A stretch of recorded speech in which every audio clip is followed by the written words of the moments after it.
Ian and my brother Douglas phoned to say they intended kayaking around the island of Bute, and would I like to join them.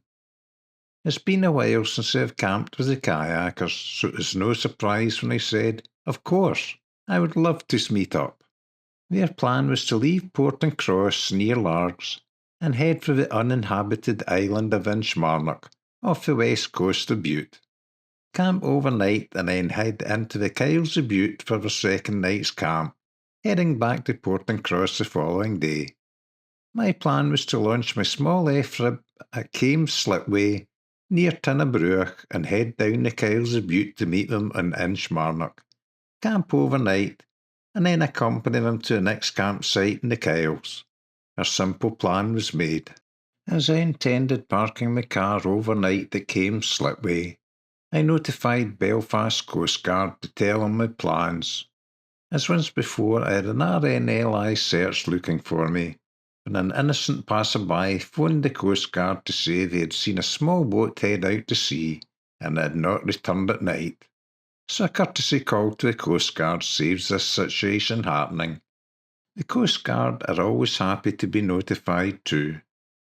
I assembled a small F-rib in the sand beside Kames Slipway.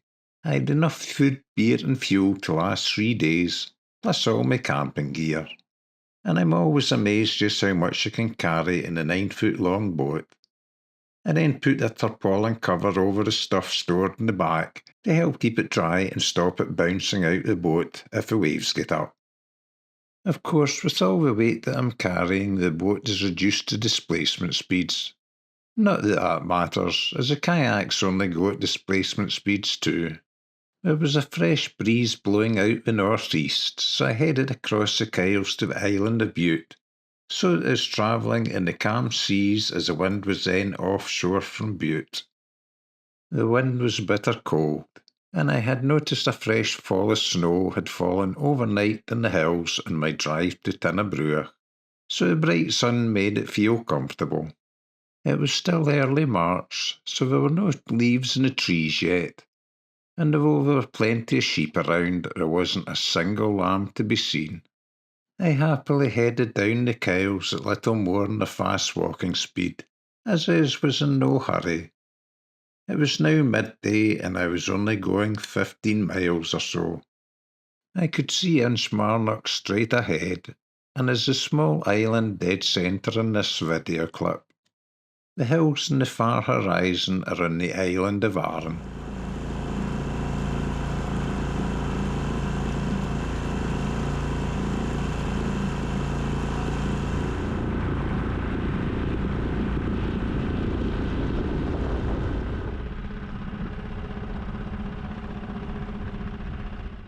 I was now beginning to feel a little peckish, so when I spied a small stone beach with a seat overlooking, I landed for a hot coffee and sandwich, before heading on my way to Inchmarnock.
When leaving Bute and crossing to Inchmarnock, I scanned the fields with binoculars.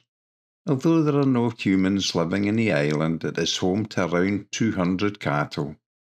The campsite area we'd arranged for a rendezvous is on the southern end of the island and separated from the coo fields by an area of thick thickets, and I was hoping no coos had made it through to the beach. We sometimes do manage, as I often see cow pats there, but was delighted to find the campsite free of bovine beasts. It was 2 in the afternoon when I landed on the stony shores, and I knew the kayakers were not due to arrive until after 5.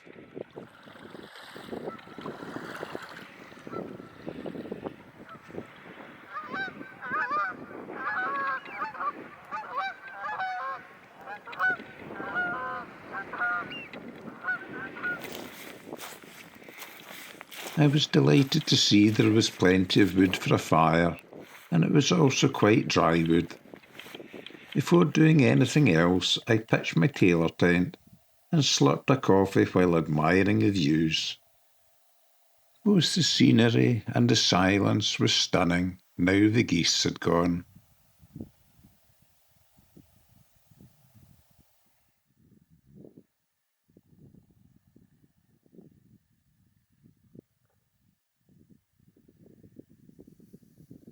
And then I let the drone loose to see what it could see.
When the drone returned and said there were no coos in the vicinity, my next task was to collect and cut wood for the fire, which was thirsty work, so I opened a Brewdog IPA energy drink.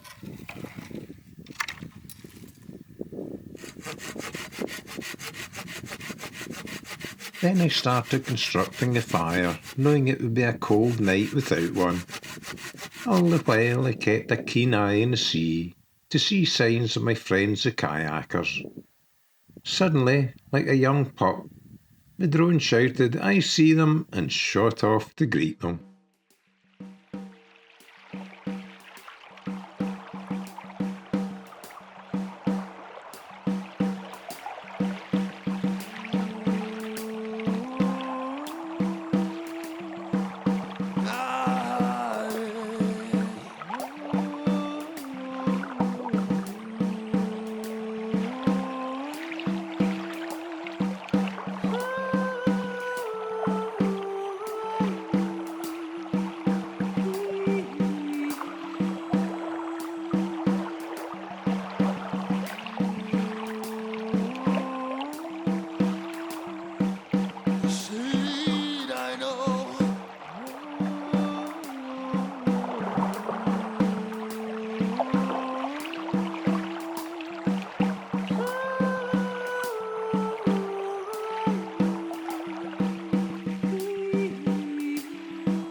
The kayakers had arrived, having just paddled around 12 miles of open sea during a bitterly cold but beautiful afternoon. After a warm welcome, Douglas and Ian pitched their tents in the quiet of the evening as the sun started to slip towards the horizon. I cooked and scoffed my supper in the last of the evening sun.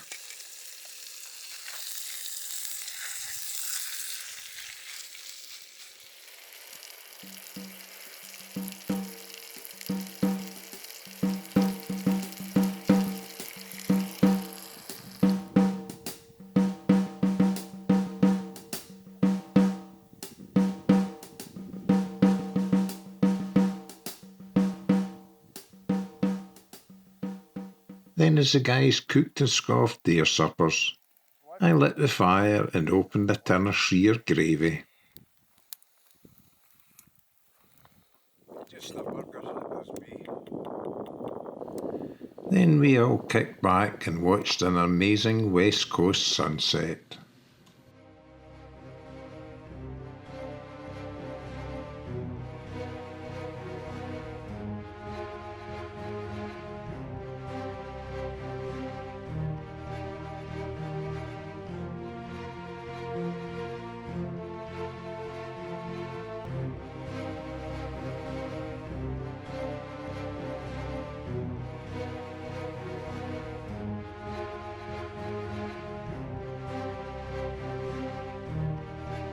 As the afterglow of the setting sun started to fade to dark over in the west, the light of the big lunar moon started to shine over in the eastern horizon, so we had a double treat that evening.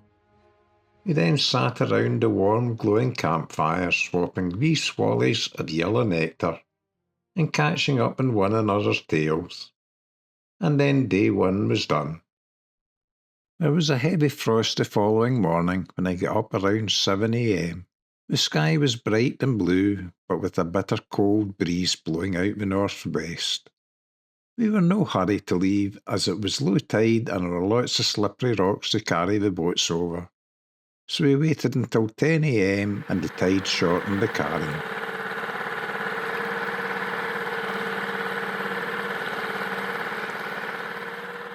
As I warmed up the 6 horsepower outboard, the kayakers warmed up their paddling strokes, and we were off, heading north down the western side of Inchmarnock towards our Lament Point in the mainland.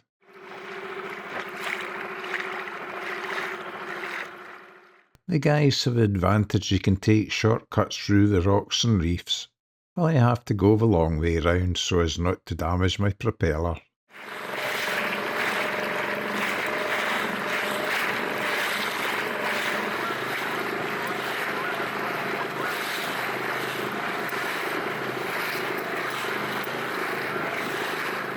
A fresh force 3 breeze was blowing straight into me, causing a bit of a splash in the slow-moving, heavy-laden F-rib. However, the outboard didn't mind the extra exertion of propelling the boat forward. I suspect the guy's arms felt the oncoming sea, though.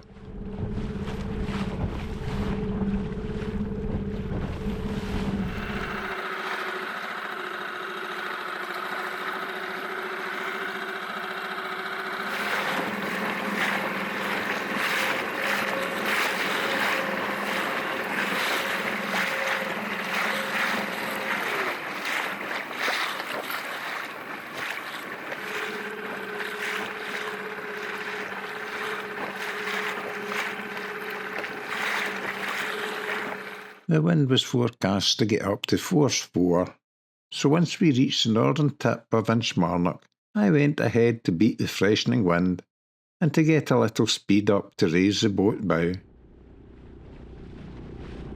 The guys paddled on regardless.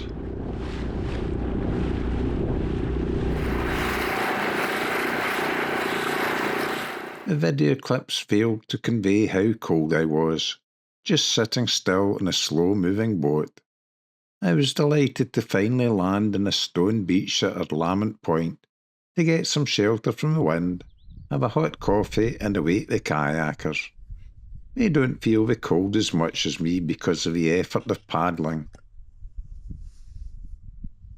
In truth, they were not far behind me, and then they too had a break before we all clambered back into the boats and headed for the more sheltered waters of the Kyles of Bute.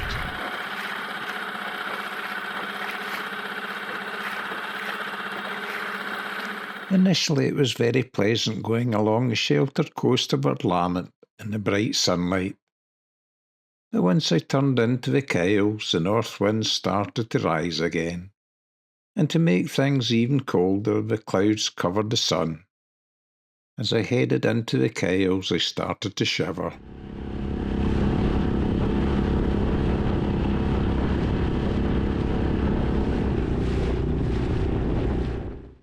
I went on ahead again, and when I came to a sheltered bay I used to camp at, I landed for a walk to warm myself, while the drone did its sing.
Once again, as the guys caught up, I headed off into the Kyles of Bute, crossing over to Tinnabruach, as the wind was then offshore, so the water much smoother.